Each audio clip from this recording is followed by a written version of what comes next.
All right, well, thank you to everyone who is joining our webinar. This is our webinar about successfully personalizing learning in secondary classrooms.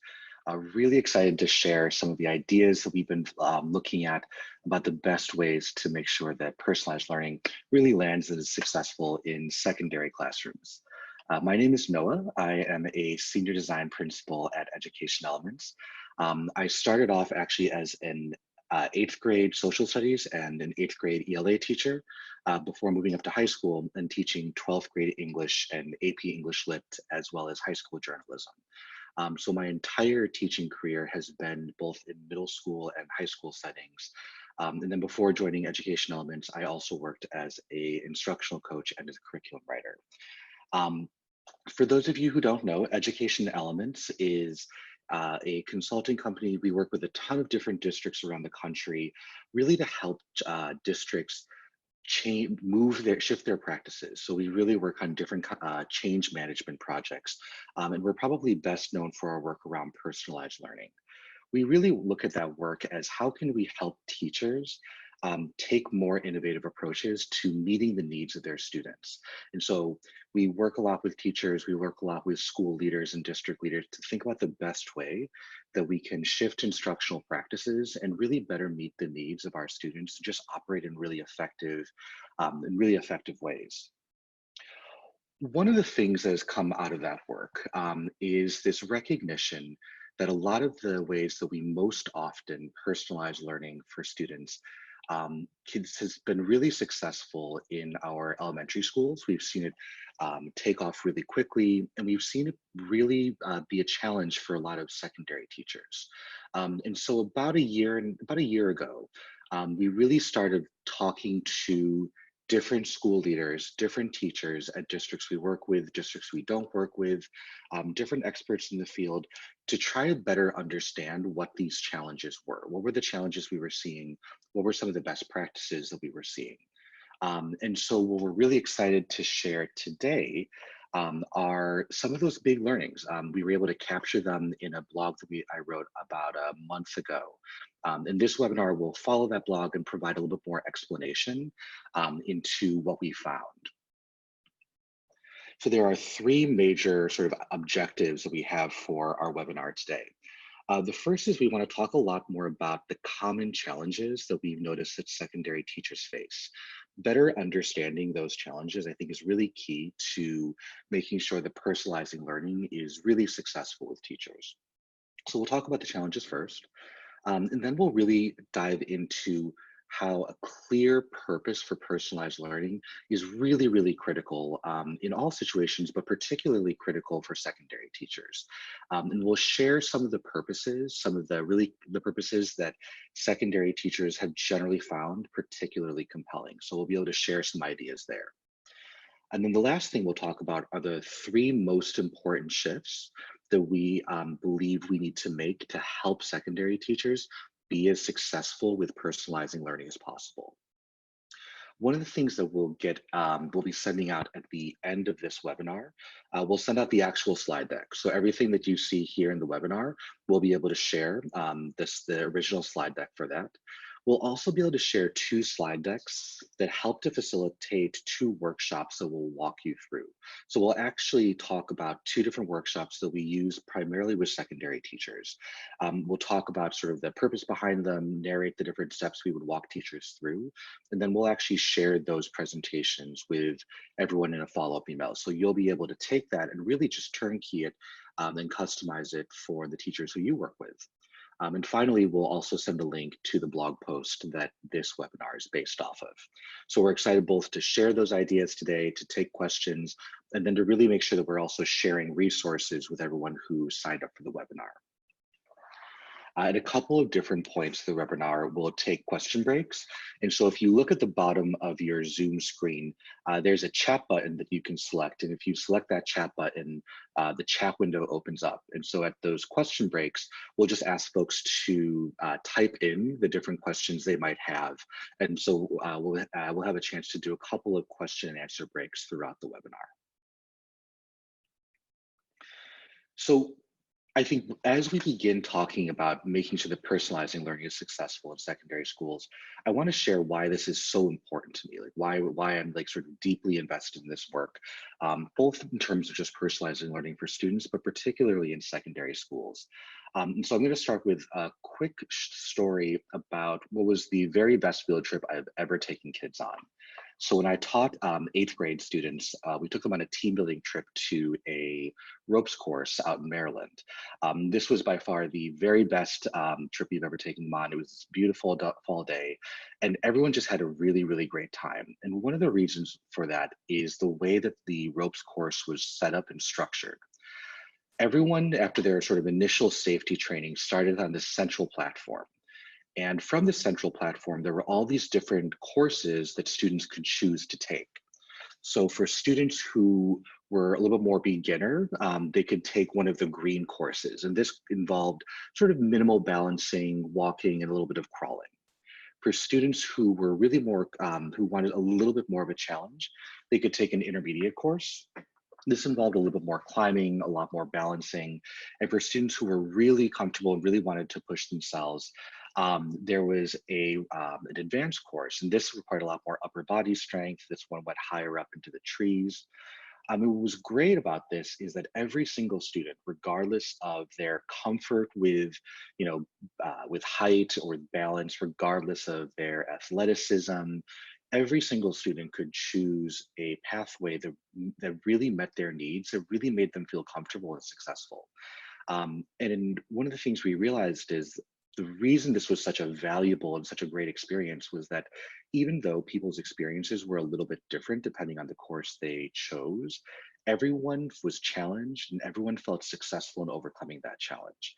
And it actually created a much more meaningful group experience, despite the fact that each experience was a little bit different. And I had never really thought about that before, that even though experiences can be a little bit different, as long as those experiences really met the individual needs and challenged students at those levels, that it was actually a more meaningful experience for the entire group.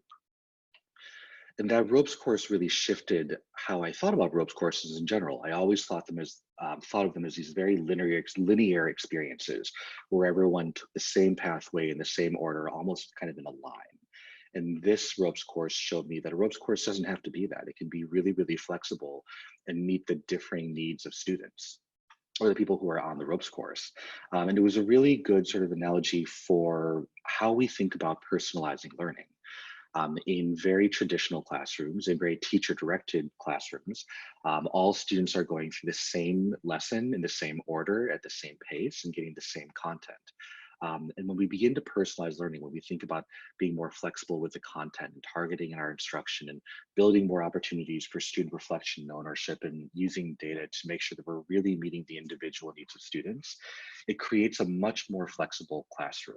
And even though the individual experiences that a student might have might differ slightly from one student to the other, because of the experiences are really tailored to the individual needs of students, it actually can create a much more powerful group dynamic. And that's one of the really important lessons that I've sort of brought from the classroom into the work that I'm doing now. The reason why I think that this is such a critical issue for secondary teachers, um, even though it's sometimes more challenging, was really encapsulated by this one moment at a summit that we hold. So every year we hold this big summit where we bring together a bunch of educators. And as part of that summit, we take groups of educators to these very innovative companies. So I was able to take about 18 educators to this one tech startup. And we sat down with a bunch of their engineers. And the first question someone asked was, what do you all look for in prospective candidates? And this one engineer, she talked about how they actually don't care that much about the amount of coding knowledge that a candidate has. The reason for that, she said, is that the way they coded 5 years ago is different than the way they code now. And it's going to be different than the way they code 5 years from now. They're not looking for these discrete pieces of information or how much sort of discrete knowledge a candidate has. They're really focused on how comfortable they are in a landscape that is always changing, because they honestly can't predict exactly how coding or the market will change 5 years from now. But they do know that they need people who can adapt to that changing landscape. That was really that sentiment was really echoed in a report that the World Economic Forum put out in 2018. And one of the quotes that I've shared with different school and district leaders before is this one here that says that workers will need to have the appropriate skills, enabling them to thrive in the workplace of the future.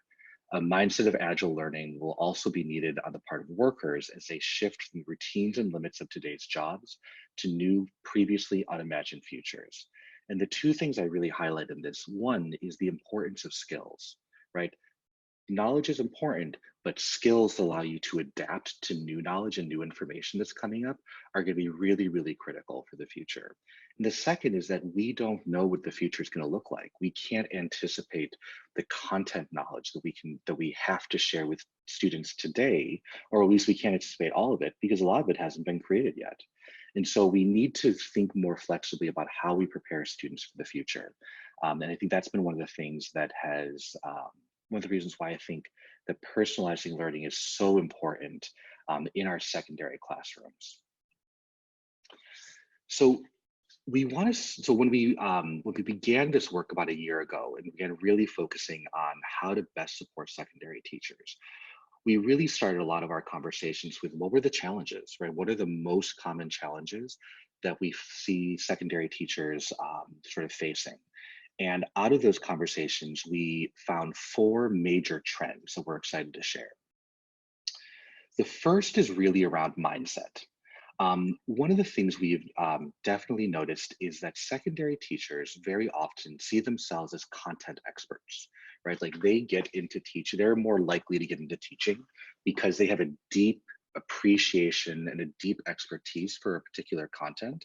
And they want to share that information. They want to share their expertise with students to really kind of inspire a similar love and appreciation for that content, right? Like I wanted to be a social studies teacher because I really deeply care about history. I found history to be incredibly meaningful and I really care about it. And I wanted my students to care about it just as much as I did.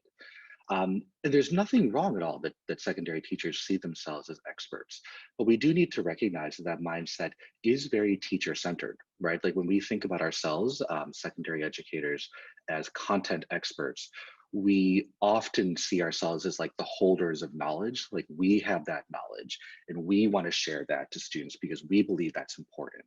And while all of those statements might be true, it does reflect a very teacher-centered mindset. And so that is one challenge that we find, right? Is this sense of we are the experts that sort of we the experts reinforces a very teacher-centered approach. Another challenge that we know exists is really around logistics. Personalizing learning for 18 to 28 students in a classroom where they're in the same classroom the entire day, often with two teachers at the same time, that is a much more straightforward way to personalize learning in elementary schools versus having 150, 200 plus students who you see for 60 minutes a day or for 90 or 120 minutes every other day.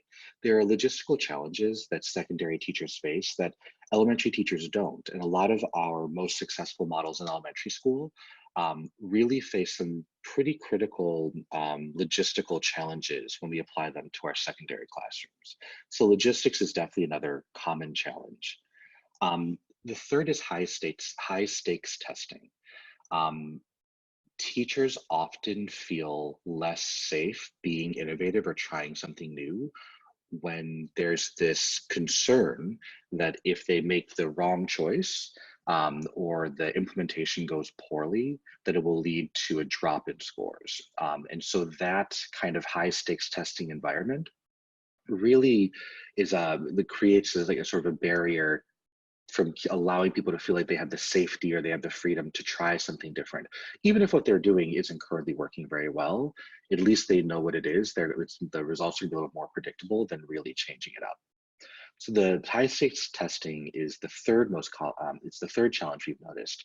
And then the last one is that oftentimes when we ask secondary teachers to personalize learning, we're asking them to make multiple changes at the same time. We're asking them to approach education in a new way. We're asking them to design their classrooms in a new way. We're asking them to deliver information in a new way. We're asking them to assess students in a new way. And so there are all of these different changes that we're asking secondary teachers to make at the exact same time, versus if you go to an elementary teacher who's been using centers for their entire career and you say, hey, how about we have students move between these centers and deliver academic content in these 3 centers that you've already created, right? Then they just have to think about the logistics of moving students around. It's one change, versus telling a secondary teacher to use station rotation. Not only do they have to think about the logistics, they have to think about how they could actually deliver their content and facilitate student practice using stations or centers that they've never used before. So oftentimes we're asking teachers to make more than one change at the same time. As we realized that these were the 4 most common challenges that secondary teachers were facing, we sort of developed a theory around how we might overcome them or how we might really address these challenges. The first is, we think first and foremost, we need to ask teachers to make one change at a time. We need to stop asking teachers to make several changes, because it's not that teachers can't make several changes, it's that human beings are not great at making lots of changes at the same time. Right? And so if we can help teachers make one change at a time to more personalized learning, first, the logistics of that one change are going to be a lot easier to facilitate. And second, the success of that one change is going to make it more obvious how that change can better support the individual needs of students, which will make it very, very clear how personalizing learning is really well aligned to supporting, supporting higher academic achievement. But in order for that to happen, we need to start asking teachers to make one change at a time versus many. So starting with one change is the first thing. The second is around mindset. We actually don't think that we don't want teachers to see themselves differently. Like, being content experts is really, really important in our secondary classrooms. It's one of the things that makes secondary teachers, that's one of the great strengths that secondary teachers bring to their profession. So it's not about changing how teachers view themselves.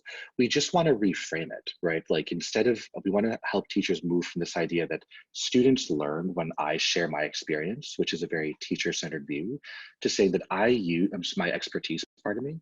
So we want to move people from students learn when I share my expertise to moving teachers to I use my expertise to help students learn. Right? Teachers are still the expert, but that expertise is being used in a different way. And so that's one of the major sort of mindset messages that we encourage teachers, school leaders, and district leaders to reinforce, is this idea that secondary teachers will probably always be content experts, but how they use that expertise can change when we begin to personalize learning for students. So I want to take a moment to see if there are any questions that people have around that. Questions around, the 4 most common challenges that we saw, or that we noticed when we talked to teachers and to school leaders, and then our feelings around how we approach that, right? Like, really starting with one change at a time, and not really changing how teachers view themselves, but really just reframing it. And so again, if you go to the bottom bar in your Zoom video link and press the chat button, there'll be a chat window that'll open up, and then you can type your message at the very bottom of that. So if anyone has any questions, we'll add them now and we'll see if we can answer them.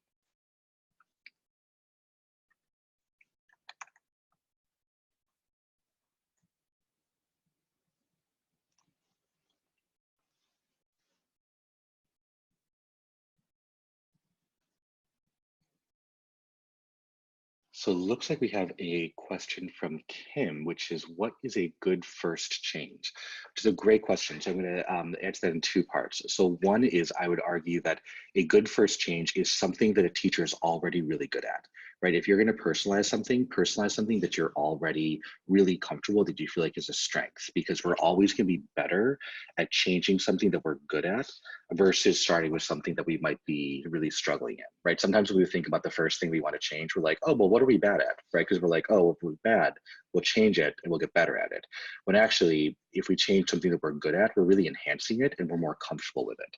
So I would encourage something that we're already feeling comfortable with. So if you feel really great about the way you facilitate student discussions, right? Like, start with that. If you feel really great about the kind of practice work students are doing, start with that. So whatever you feel like is your your strongest practice. And then actually one of the workshops that I'll share with you guys that we use with secondary teachers goes through a process of helping teachers identify what that first change should be. We have another question from Josh. When you talk about one change at a time, what is the best change to start with, schedule, centers? I would argue not a schedule, because I think if you try to start with a big structural change, that's where you're going to get all the logistical challenges. I would actually start with something that is small but very frequent, right? So it's going to be easier to personalize something that happens almost every day in a class, like homework or practice work, or how students get like new information. Starting with those smaller things that students are consistently engaging with is probably going to be a better place to start than a really big structural change that's going to require a lot more moving pieces. And the last question that I see is from Regina. She says, changing one thing at a time makes so much sense. I'm working with teachers now to personalize learning. Which change do you find is easiest to change? And Regina, I think similar, those small things, and I'm definitely excited. I think towards the second half of this, we'll share the workshop that we use with teachers to walk them through that. Cool. So thank you for your questions. Absolutely keep them coming. And if there are some that we don't get to on the webinar, we'll definitely try to respond afterwards individually with some of those. So one of the things that came up when we talked with teachers and when we talked with school leaders, especially actually when we talked with principals and vice principals and coaches, is that in schools where personalizing learning was really taking off, there was a very clear reason for why they were doing it. And places where we saw a lot more struggle, the purpose was, you would hear different purposes from different people, or that purpose was really broad and not very, it didn't seem like there was a lot of intentionality behind it. And very early when I started this job, I was actually visiting a district, a district who we don't actually work with. They invited a couple of us to come to sort of see what they were doing and just share our thoughts. And there was this very sort of pivotal moment when I was in a secondary social studies teacher's classroom. And she came up to me and she was really excited. And she's like, I got it. I've figured out personalized learning. I did it. I was like, awesome. Like, tell me what you did. Like, I want to hear all about it. And she's like, well, I'm doing a station rotation. So all of my students are going to do a report about a historical figure. They can choose which figure that is. And in my first station, it'll be a small group with me, the teacher, and I'll tell them what the directions for the report is at that first station. At the second station, they will research that historical figure on the computers. And the third station, they'll write about it. And I remember thinking that this was probably one of the least, not only was this not personalized, but this actually wasn't very good instruction, right? Like, what if you were in the second and third group? You would go through those two stations without ever actually knowing what the directions are. Like, how could you do research, write about it, and then get to the first station where the teacher gives you the directions? And it occurred to me that this was, and in addition, the only thing that was really personalized was the student's ability to choose which historical figure they were going to write about, but nothing else was, right? Like, students weren't getting support or intervention or a push, right, depending on what their individual like sort of learning needs and interests and levels were. Everyone was doing the same thing. They were actually going about it in a sequence that didn't really make instructional sense. And it occurred to me that this teacher saw personalized learning just as station rotation. And from her perspective, if she was having students move in stations, that meant the lesson was personalized.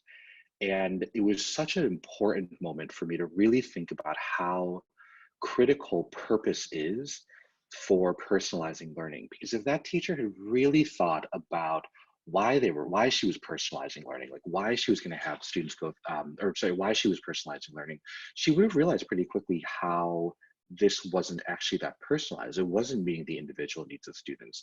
It wasn't, helping students who were either, below or above grade level. And so we've really tried to identify what are the purposes that, what are some of the purposes that secondary teachers find most compelling? Like, what are some of the reasons why we should personalize learning for teachers? And there are four that we have found to be the most compelling reasons that are more often compelling for secondary teachers. So one is that students do the heavy intellectual lifting.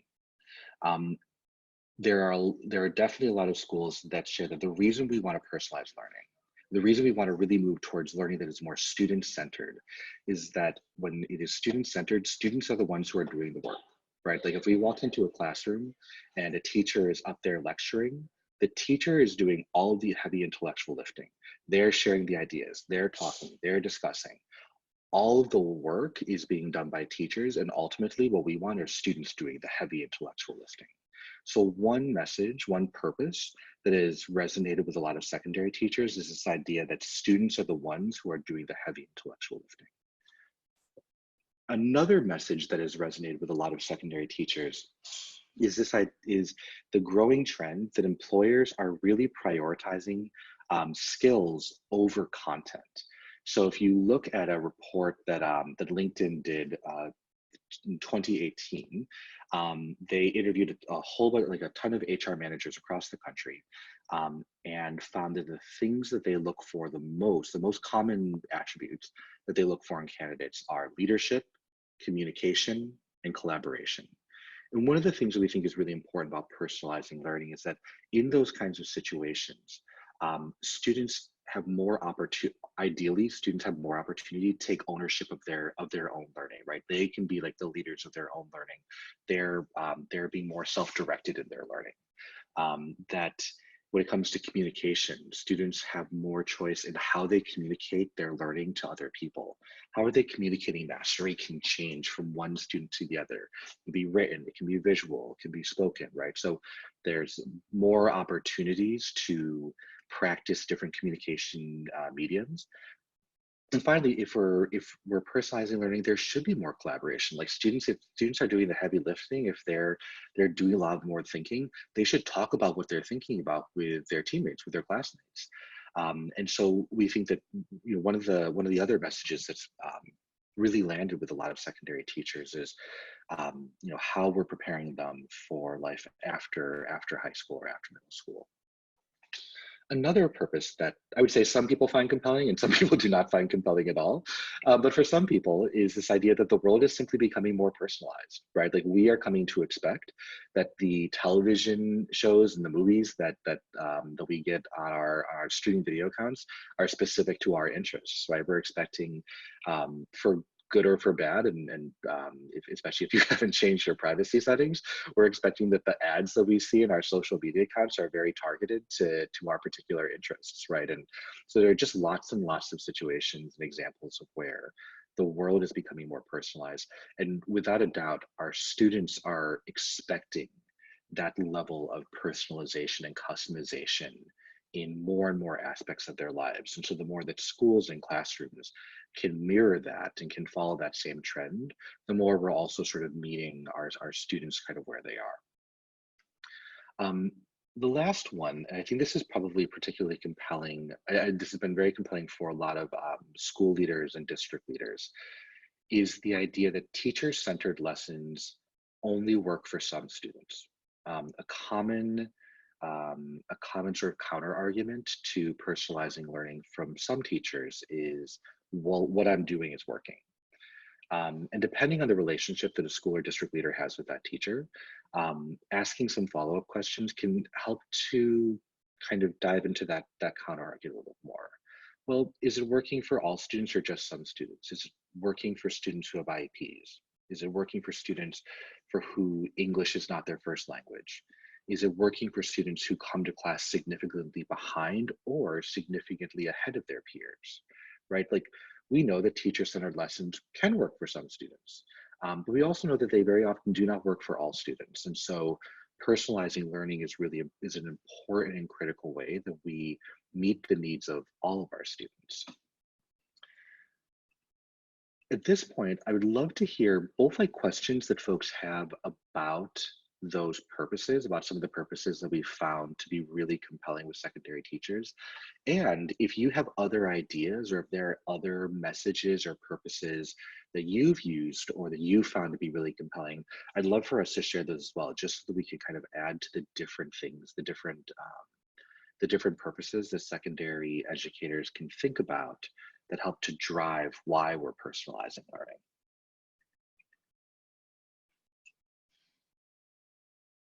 And so in case anyone has joined a little bit after we started, again, if you go to the very bottom of your Zoom window and press the chat button, you'll see a chat window, and you can write in any questions or ideas you have into that chat window.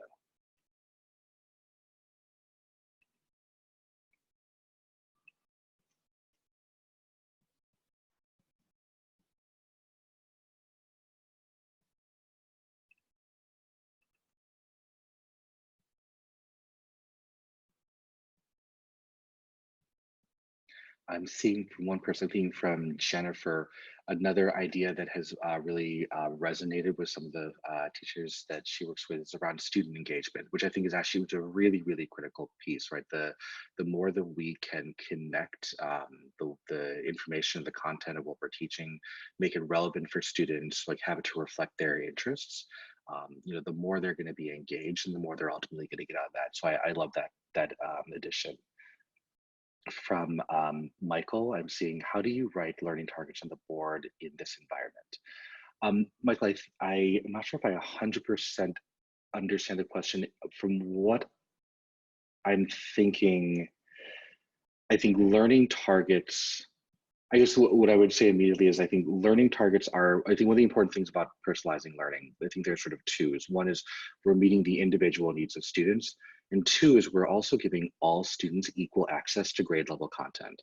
So learning targets really should be, can be common, right? They should be aligned to standards, and we want to make sure that all students are engaging in grade level work.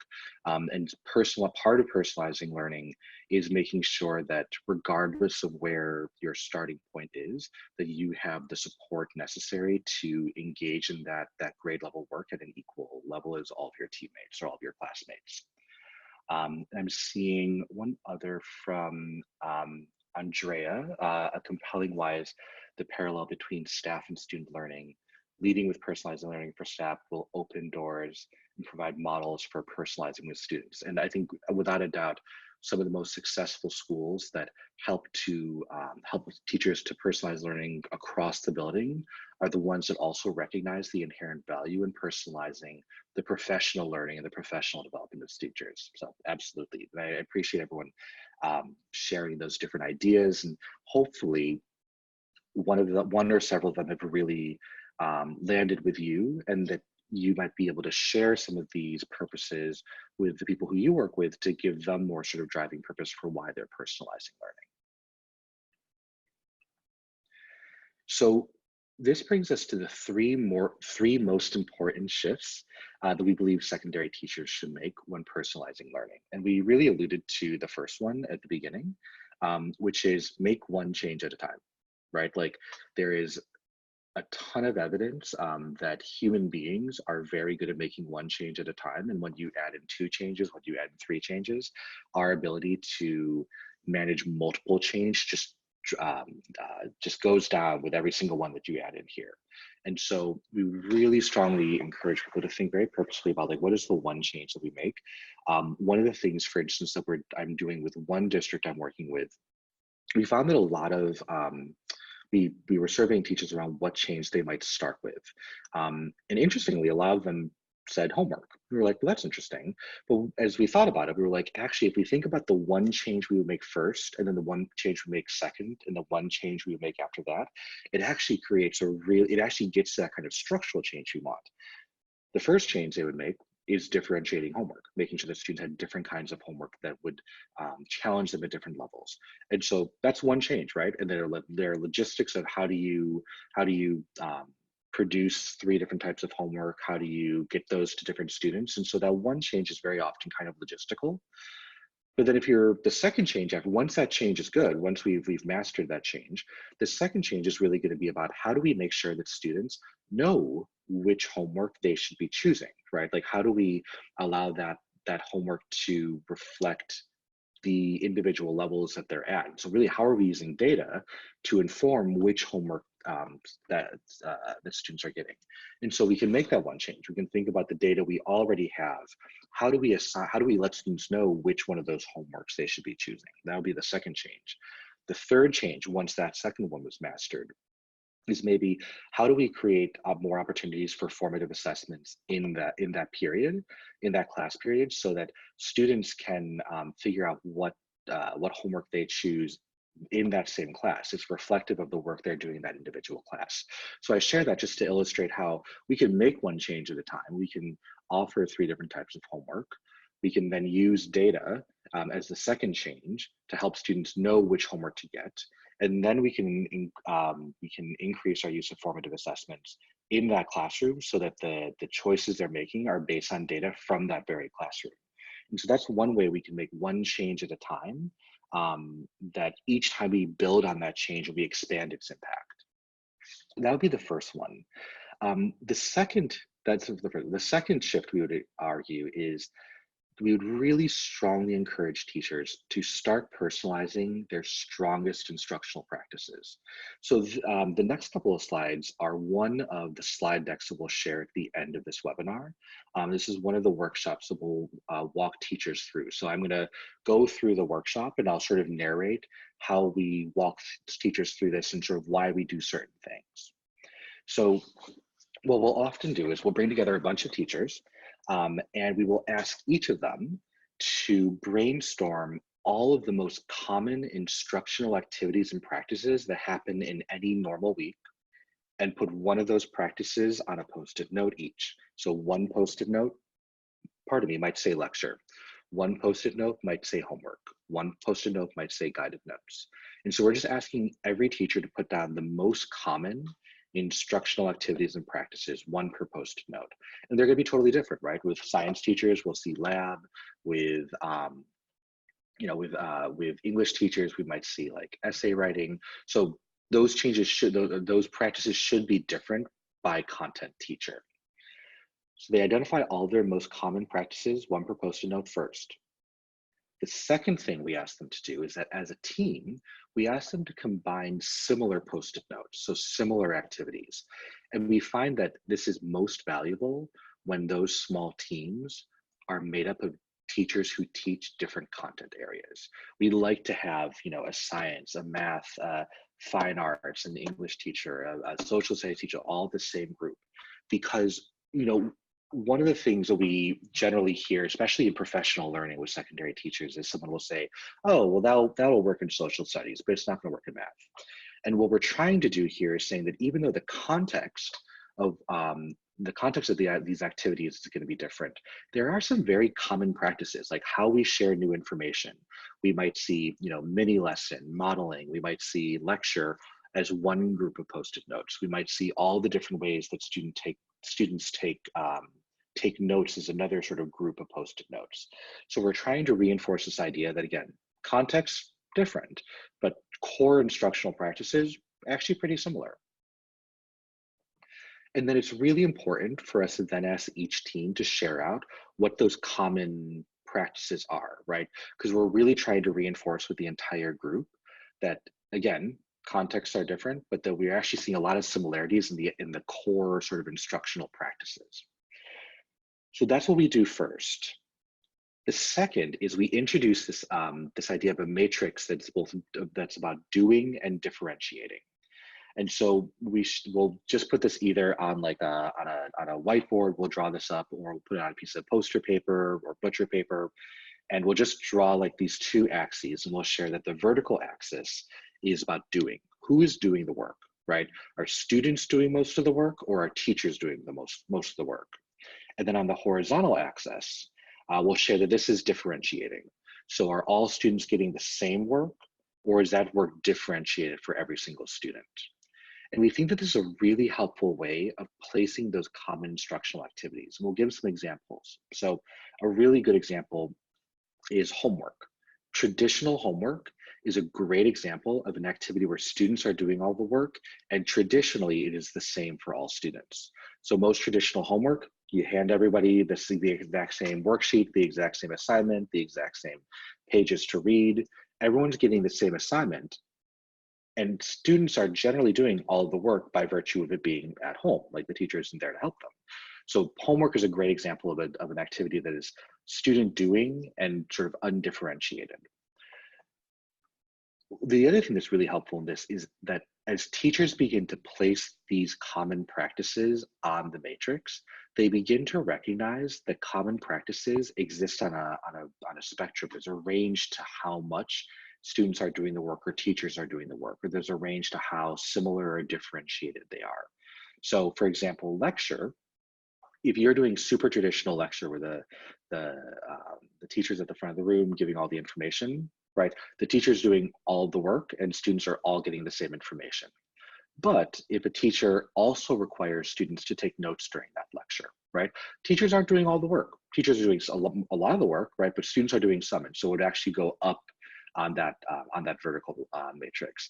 Maybe some teachers actually have students lead parts of the lecture, right? And so that would go even further up on the vertical matrix. And so by having these teams of teachers place their common instructional strategies on this matrix, the discussions out of where you put it, do you put it here, do you put it here, is it on a continuum, those are really, really valuable conversations, and they help to reinforce the flexibility that a lot of our most common practices have, right? We think of homework as being this very inflexible thing.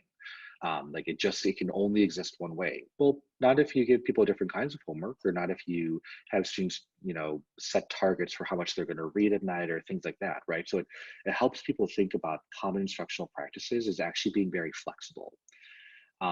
And it sets them up for the really important message we end with, which is oftentimes when teachers are beginning to personalize learning, they'll find that a lot of their activities are similar for all students, and that teachers are actually doing way too much work in them.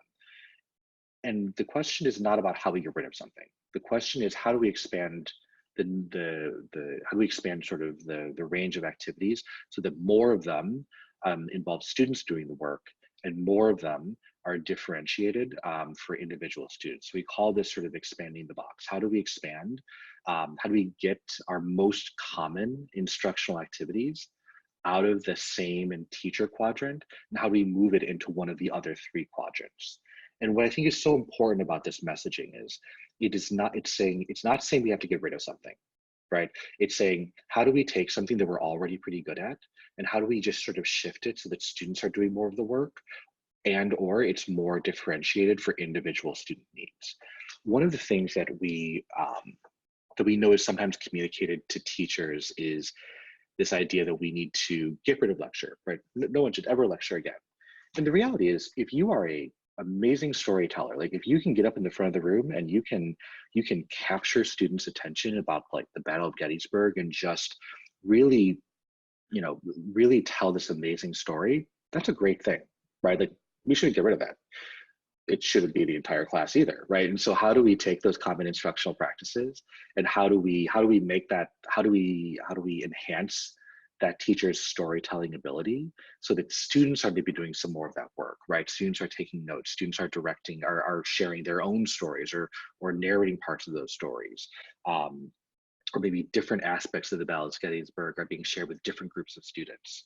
So when it comes to doing and differentiating, the goal is really about helping teachers see that their most common instructional practices have a lot of flexibility in them, that we can actually make them more student doing, more student differentiated.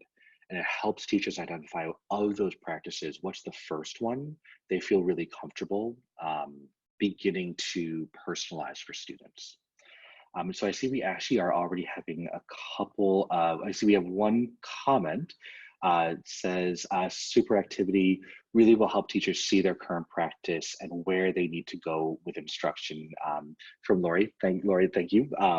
This has been probably one of our most successful workshops with secondary teachers. And we've gone through a couple of different iterations of it to really make sure that it is clear and simple. And we found that it's also really, really easy for anyone to sort of take and turnkey for their own teachers. And so again, these slides that you just saw will be shared at the end of the webinar so that you can take this and you can turnkey it with your own teachers. Any other questions that folks want to add in here? We'll probably have time for maybe one or two, just so that we have time to talk about our very last turnkey workshop.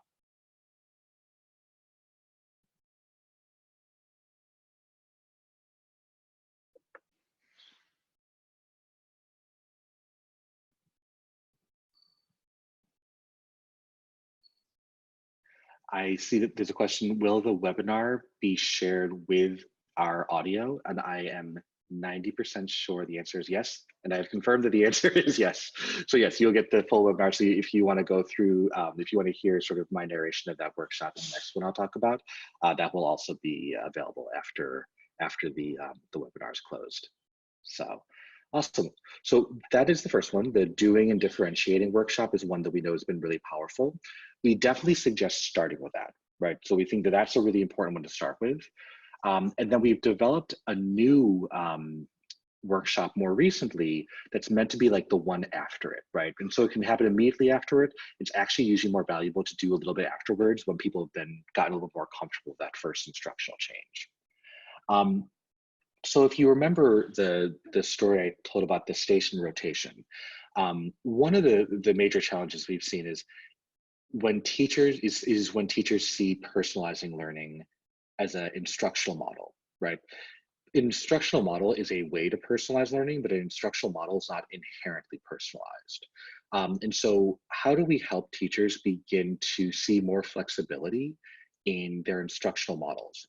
And we think it's really, really, really important that we design those instructional models based on the I do, we do, you do format. I do, we do, you do is probably the most universal kind of instructional model, right? Like every single teacher, regardless of their content area, is well grounded, is generally well versed in the sense of like I do, we do, you do. And so we think starting there is really, really important.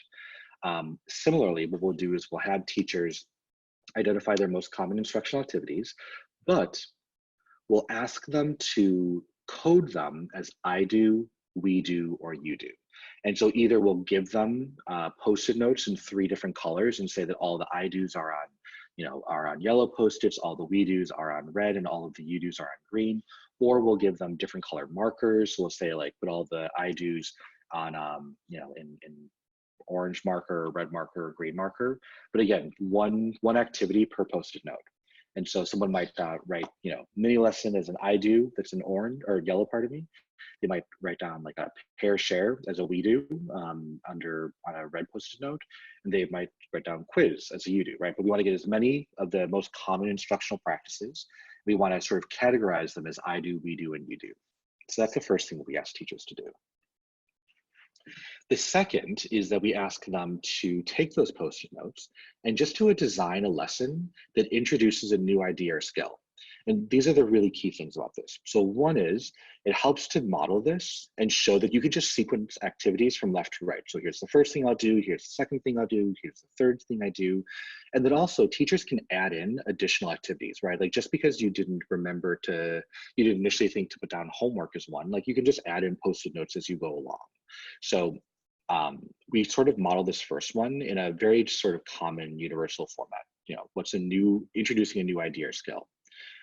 Really, really important, we would argue, is to do this on Post-it notes or scrap sheets of paper.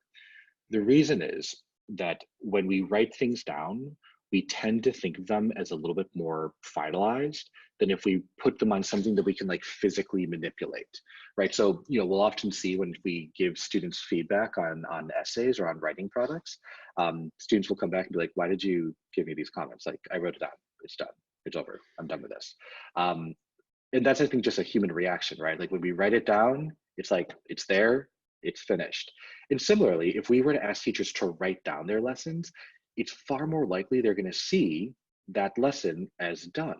And so we really want to make sure we're putting the lesson parts on things that we can move around. That's going to be really critical as we go through this workshop. But we want to start with this. We want to start with a lesson that is that they've designed just to introduce a new idea, a new skill, a new topic. The second scenario, we'll say, great, keep that lesson, keep all the post-it notes where they are. However, I want you to redesign that lesson so that it does not start with an I do. So it can start with either a we do or a you do, but it cannot start with an I do activity. And what's really important in this is it helps to reinforce this idea that I do, we do, you do can be flexible in sequence. The sequence of those activities doesn't have to happen in that order, that there's more flexibility in the I do, we do, you do format in terms of sequence. So the order that we go in can be different. So that's the first scenario. And so we'll have teachers begin to rearrange post-it notes, add in new post-it notes, and then very often in small groups, we'll ask them to share how they did that, because the sharing is really important. The sharing is how we reinforce that this flexibility exists in different content areas.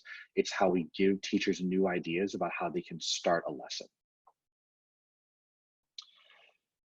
Then we'll say, great, you have this lesson, we want you to add to it. We want you to add a student reflection activity to an existing activity. So this reinforces the idea that you can take an activity and you can add another activity to it, right? You can add like a you do activity to it. So you can combine an I do activity with a you do activity, or a we do activity with a you do, or we do with a you do activity. So you can combine activities. So just because we talk about it as I do, we do, you do, doesn't mean those activities have to be so compartmentalized that we can't combine them together. We can, right? We're trying to reinforce the flexibility to the that is inherent in the I do, we do, you do format. The other thing it helps to do, especially when teachers share out where they put that reflection activity, it's really important for teachers to share why they put it there, right? Why did you put the reflection activity after the mini lesson? Oh, well, because I wanted to make sure that students had an opportunity to reflect on their own learning. Why did you put the reflection activity before the exit slip? Oh, well, I wanted students to really think about what they had already learned that class, sort of to kind of prime them to take the exit slip. There's no right answer, but in addition to the idea that we can combine different kinds of activities, we also want to constantly reinforce there has to be a good reason for it, right? We're not just going to add in the reflection activity just for fun. There has to be a really clear reason about why you would add it before or after a particular activity. So that's the third scenario we run teachers through. And then the last one we run them through is this idea of how might you pull a small group, right? How can you actually have two activities happening simultaneous to one another, right? And this reinforces the idea that you can have different pathways, you can have different stations going on at the same time. So you can have an I do, a we do, a you do activity all happening at the same time in different places with different students. It reinforces that idea while also requiring teachers to think about what is the data that's going to help inform you, or just how are you going to choose what students to pull for that small group, right? So by using the small group example, their scenario, you're reinforcing that things can happen simultaneously, and you're reinforcing that if you're going to pull a small group, you have to have a reason why. It could be random, right? There are good reasons to randomly pull a group of students, but only if that falls in line with your standard or with your objective for that class.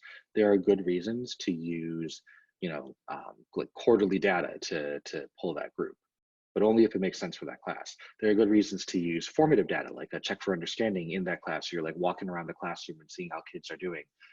Good reasons to do that, but only if it follows, the objective for that class or the format for that class. So again, it reinforces the intentionality. It reinforces the flexibility that's so important. The biggest things I would say about running teachers through these scenarios is one, again, we want to have teachers build off of the original lesson that they designed. So it's important that we don't want them to get rid of all their post-it notes. We want them to build off of the original. We absolutely want to make sure that the activities are on things that can be easily manipulated. We don't want people writing things down because that feels too permanent. And we always want to reinforce the sharing. We want people to share the different ways they do this because this gives people different ideas. It reinforces the idea of flexibility. And four, at every point, we want people to talk about the reason they did something. Why are you having these two activities happening at the same time? Why are you adding in a reflection activity? Personalizing learning is not a check to like, it's not a box to check off. It's a very intentional way of supporting students. And so we need to reinforce that in the way that we help teachers design instructional models. We need to always be reinforcing that intentionality. How is this aligned to your objective? Why are you doing this? Like explain, because that intentionality, if it isn't there, we end up with, with station rotations that actually aren't doing anything. So we have to have a reason. We have to be really intentional about why we're personalizing learning and then how we're doing it in how our instructional models are supporting that. And so those are that workshop is also a slide deck that we'll share at the end of this webinar as well. And as we said before, the recorded version of this will also be here. So if you need to, if you want to go back and sort of hear me walk through these steps, absolutely you'll be able to do that as well.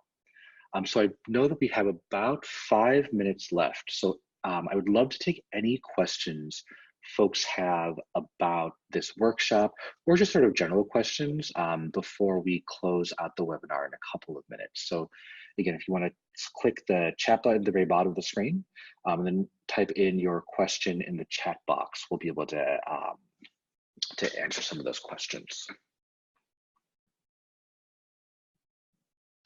So I see one from Elizabeth about what are some examples of data that a secondary teacher might use to make these instructional choices? Great question. So I would say, I would think about it probably in 3 different ways. So one, you could use sort of big kind of more summative assessment data that either is like, if you're doing like sort of big quarterly benchmark tests, or if you're doing, test something like the map test or STAR, things like that. Like that's one type of data that you could choose to use. You can use data that's really specific, that usually is like more in-house data that you created, like their performance on a previous like unit test or something like that, especially if you're looking to remediate around particular topics. That's another source. So like the sort of the more formal assessments that you have within the class. And then the third, I would just say actually are checks for understanding, right? Like you've introduced a new topic for the first time, you do a quick check for understanding, like you do like, writing on the whiteboards, you do, something on like a phone where you submit the answer. But that's going to be, those checks for understanding can also help you to very like dynamically target those small groups of students, like kind of in the moment. So I would say the big formative assessments, the ones you create in class, and then the checks for understandings that you use in class. It looks like we have another question from Iris. Says, do you conduct these workshops online somehow or only live? So I have never conducted the workshop virtually. I've shared how to run the workshop virtually a couple of times. I've always done the workshops live with people.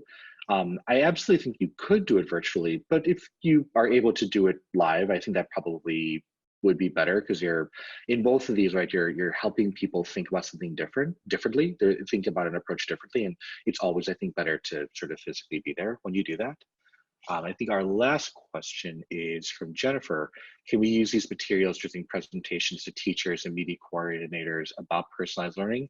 100% yes. You are getting all of this stuff. You're getting the slide deck, you're getting the recorded webinar, you're getting both the doing and differentiated slides and the personalizing from the I do, we do, you do slides at the end of this. So please absolutely take these and use them to help whoever you customize them, change them.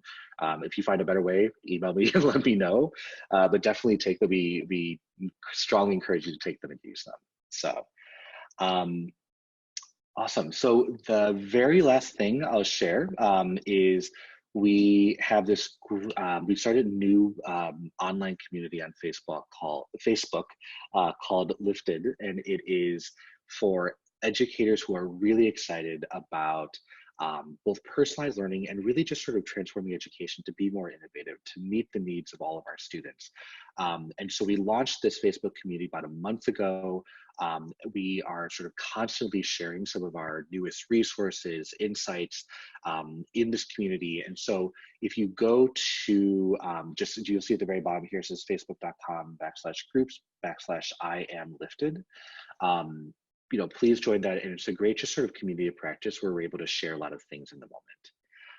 So it is 2:29. I think we have 1 minute left. I really appreciate everyone who came to this webinar. We're excited to share out all this information on the first slide deck. And again, you'll get the follow-up email. My email is just Noah, Noah, @edelements.com, or you can follow me at Twitter at Noah Doherty, so NOAH and I would love to hear from you. So again, thank you all for coming. And please reach out if you have any questions or need anything else. Have a great rest of your day.